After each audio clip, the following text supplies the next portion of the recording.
ಅಮ್ಮ ಅಮ್ಮ ಅಮ್ಮ ಅಮ್ಮ.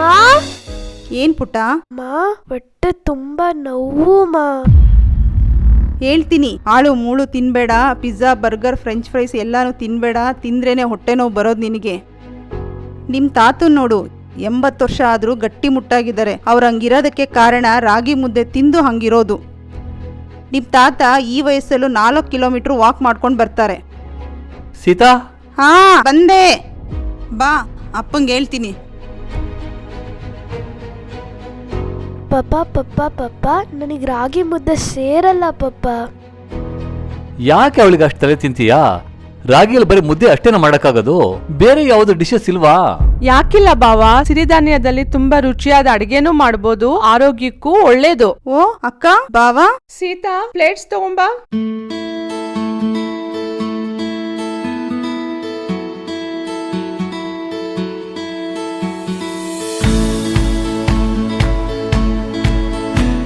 ನವಣೆ ಬಿಸಿಬೇಳೆ ಬಾತು, ಸಾಮೆ ಪಾಯಸ, ರಾಗಿ ಶಾವ್ಗೆ, ಉಪ್ಪಿಟ್ಟು.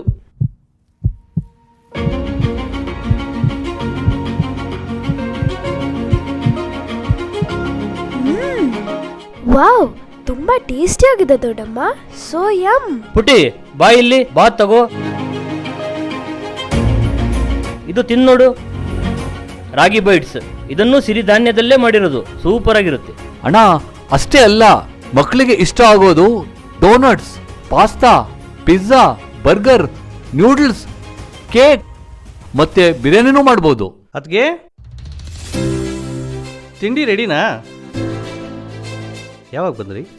ಈಗ ತಾನೇ ಬಂದೋಪ್ಪ. ಏ ರವಿ, ಅಂದಾಗೆ ಶಶಿ ಅಲ್ಲೋ? ಅಣ್ಣ ಇಲ್ಲೇ ಹೊರಗಡೆ ಹೋಗಿದ್ದಾನೆ, ಬರ್ತಾ ಇದ್ದಾನೆ.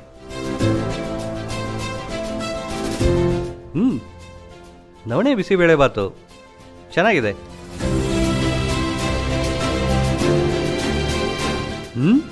ವಾವ್, ಸಾಮೆ ಪಾಯಸ ಸೂಪರ್ ಆಗಿದೆ.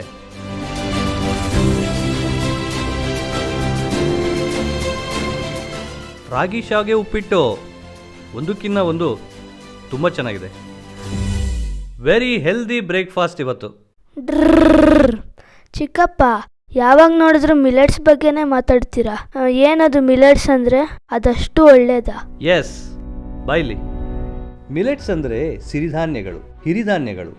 ರಾಗಿ, ಸಜ್ಜೆ, ನವಣೆ, ಆರ್ಕ, ಬರುಗು, ಸಾಮೆ ಇವೆಲ್ಲ ಸಿರಿಧಾನ್ಯಗಳೇ. ಪ್ರತಿಯೊಂದಕ್ಕೂ ಅದರದ್ದೇ ಆದ ವೈಶಿಷ್ಟ್ಯತೆ ಇದೆ. ಇತ್ತೀಚಿನ ದಿನಗಳಲ್ಲಿ ಏನಾಗ್ತಾ ಇದೆ ಅಂದರೆ ಇದಕ್ಕೆ ಮಹತ್ವ ಭಾಳ ಹೆಚ್ಚಾಗ್ತಾ ಇದೆ. ಯಾಕಂದರೆ ಪಾಶ್ಚಾತ್ಯ ಖಾದ್ಯಗಳಿಂದ ನಮ್ಮ ದೇಶಿ ತಳಿಗಳನ್ನು, ದೇಶಿ ಖಾದ್ಯಗಳನ್ನು ನಾವು ಮರ್ತೋಗ್ತಾ ಇದ್ದೀವಿ, ನಿರ್ಲಕ್ಷ್ಯ ಮಾಡ್ತಾ ಇದ್ದೀವಿ. ಕರೆಕ್ಟಾಗಿ ಹೇಳ್ದೆ ಕಣೋ ರವಿ. ಅಣ್ಣ ಬಂದ್ಯಾ? ಅದಕ್ಕೆ ಒಂದು ಗ್ಲಾಸ್ ನೀರು ಕೊಡಿ. ಹಾ ತಂದೆ ಶಶಿ. ನೀನು ಹೇಳ್ದಂಗೆ ಸಿರಿಧಾನ್ಯಗಳು ಬೆಳೆಯೋದು ಅಷ್ಟೊಂದು ಕಷ್ಟ ಏನಿಲ್ಲ ಕಣೋ ರವಿ. ಆಮೇಲೆ ಕಡಿಮೆ ನೀರು, ಹೆಚ್ಚು ಫಸಲು, ಯಾವ ಸೀಸನಲ್ಲಿ ಬೇಕಾದ್ರೂ ಬೆಳಿಬೋದು ಕಣೋ. ಇವುಗಳನ್ನ ಬೆಳೆಯೋದಕ್ಕೆ ಅತಿ ಕಡಿಮೆ ರಾಸಾಯನಿಕ ಬಳಸ್ತೀವಿ. ಪರಿಸರಕ್ಕೂ ಒಳ್ಳೇದು, ರೈತರಿಗೆ ಹೆಚ್ಚು ಲಾಭದಾಯಕ ಕೂಡ ಕಣೋ. ಇನ್ಫ್ಯಾಕ್ಟ್ ಅಣ್ಣ, ಇತ್ತೀಚೆಗೆ ಎಲ್ಲರೂ ಕಾಡ್ತಾ ಇದೆಯಲ್ಲ, BP, sugar, acidity, hypertension, ಇದಕ್ಕೆಲ್ಲ ಸಿರಿಧಾನ್ಯ ರಾಮಬಾಣ ಕಣ. ಅದಕ್ಕೆ ಶಶಿ ಅವನ ತಾತನ ಥರ ಸ್ಟ್ರಿಕ್ಟ್ ಆಗಿ ಡಯಟ್ ಫಾಲೋ ಮಾಡಿ ಫಿಟ್ ಆಗಿರೋದು. ಅಣ್ಣ, ಇದಕ್ಕೆಲ್ಲ ನಮ್ಮ ಪ್ರೊಫೆಸರೇ ಕಾರಣ. ಆಕ್ಚುಲಿ ಇವತ್ತು ಅವ್ರನ್ನ ಬ್ರೇಕ್ಫಾಸ್ಟ್ ಇನ್ವೈಟ್ ಮಾಡಿದೆ ಕಣ. ಇಷ್ಟೊತ್ತಾದರೂ ಬರಲಿಲ್ವಲ್ಲ? ಏನ್ ಶಶಿ, ಏನೋ ಫ್ಯಾಮಿಲಿ ಡಿಸ್ಕಷನ್ ಇದ್ದಾಗಿದೆ. ಸರ್. ಶಶಿ, ರವಿ, ಸಿರಿಧಾನ್ಯ ಒಂದು ಸೂಪರ್ ಫುಡ್. ನಾವು ಇನ್ಮೇಲೆ ನಮ್ಮ ಆರೋಗ್ಯ ಕಾಳಜಿನ ಮಾಡಲೇಬೇಕು. ಯಾಕೆ ಅಂತ ಹೇಳಿದ್ರೆ, ನಾವು ದೇಶಿ ತಳಿಗಳಿಗೆ ಹೆಚ್ಚಿನ ಪ್ರಾಧಾನ್ಯತೆ ನೀಡಿ ನಮ್ಮ ಪ್ರತಿ ಆಹಾರದಲ್ಲಿ ನಾವು ಸಿರಿಧಾನ್ಯಗಳನ್ನ ಸಾಧ್ಯವಾದಷ್ಟು ಮಟ್ಟಿಗೆ ಬಳಸಲೇಬೇಕು. ನಮ್ಮೆಲ್ಲರ ನಡೆ ಸಿರಿಧಾನ್ಯಗಳ ಕಡೆ.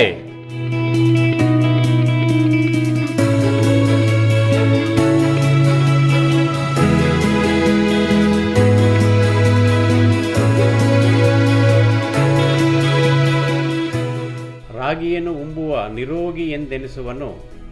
ರಾಗಿಯು ಭೋಗಿಗಳಿಗೆಲ್ಲ ಬಡವರಿಂಗಾಗಿ ಬೆಳೆದಿರುವುದು ಸರ್ವಜ್ಞ. ನವಣೆ ನವಣೆ ಬೆಳೆದ್ರೆ ಬವಣೆ ಇಲ್ಲ, ರಾಗಿ ತಿಂದ್ರೆ ರೋಗ ಇಲ್ಲ, ಜೋಳ ತಿಂದವ ತೋಳದ ಹಂಗೆ. ನಮ್ಮೆಲ್ಲರ ನಡೆ ಸಿರಿಧಾನ್ಯಗಳ ಕಡೆ. ನಮ್ಮೆಲ್ಲರ ನಡೆ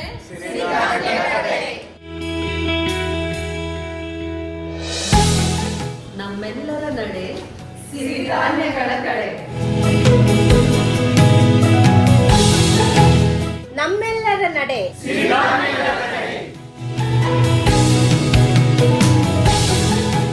ನಮ್ಮೆಲ್ಲರ ನಡೆ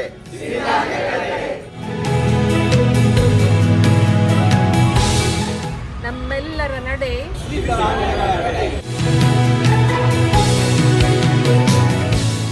ನಮ್ಮೆಲ್ಲರ ನಡೆ ಸಿರಿಧಾನ್ಯಗಳ ಕಡೆ.